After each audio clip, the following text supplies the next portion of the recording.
सच पेड़ के बीच की तरह होता है, जितना चाहे दफना लो, एक दिन बाहर आ ही जाता है।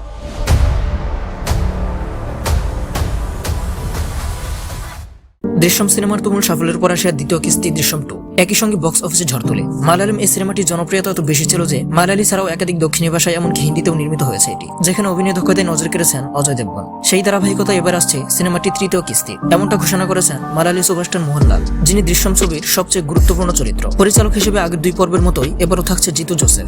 ইনস্টাগ্রামে একটি পোস্ট শেয়ার করেছেন মোহনলাল, যেখানে মোহনলালের সঙ্গে রয়েছেন পরিচালক জিতু জোসেফ এবং সাথে রয়েছেন প্রযোজক অ্যান্টনি পেরুম্বাহু। এরপর তিনি জানিয়েছেন দৃশ্যম 3 রিলিজ হবে, এটা নিশ্চিত খবর। মোহনলালের পোস্ট দেখার পর আপ্লুত দর্শকরা। পর্দায় টানটান উত্তেজনা থ্রিলারধর্মী এই ছবি দেখার জন্য দর্শকরা যে মুখিয়ে ছিলেন সেটা বেশ স্পষ্টভাবেই বোঝা গেছে। দৃশ্যম 3 হিন্দিতেও মুক্তি পাবে কিনা তা এখনো স্পষ্ট নয়, তবে সিনেমা প্রেমীদের আশা প্রথম 2 পর্বের মতো এটিও হিন্দিতে মুক্তি পাবে এবং অজয় দেবগনই থাকবেন মুখ্য চরিত্রে। ক্রাইম থ্রিলার দৃশ্যম প্রথম মুক্তি পেয়েছিল 2013 সালে। জিতু জোসেফ শুধুমাত্র এই ছবির পরিচালক নন, এর গল্পও তারই লেখা। মুক্তির পর সিনেমাটি হলে চলেছিল 150 দিনেরও বেশি। সংযুক্ত আরব আমিরাতে এটি ছিল লংগেস্ট রানিং ফিল্ম। 125 দিন ধরে চলেছিল এই মুভিটি। কন্নড়, তেলেগু, তামিল এবং হিন্দি এই 4 ভাষায় মুক্তি পেয়েছিল এটি। এর 2 বছর পর 2015 সালে মুক্তি পায় এর হিন্দি ভার্সন। এরপর সিংহলি ভাষায় শ্রীলঙ্কা এবং চীনা ভাষায় চীনেও মুক্তি পেয়েছিল এই সিনেমা। এখানেই শেষ নয়, ইন্দোনেশিয়ান, কোরিয়ান ভাষাতেও লঞ্চ হয়েছিল দৃশ্যম। এই প্রথম কোনো ভারতীয় ছবি লঞ্চ হয়েছিল ইন্দোনেশিয়ান এবং কোরিয়ান ভাষায়। সিনেমাটি দ্বিতীয় কিস্তি দৃশ্যম 2 মুক্তি পেয়েছিল 2021 সালে।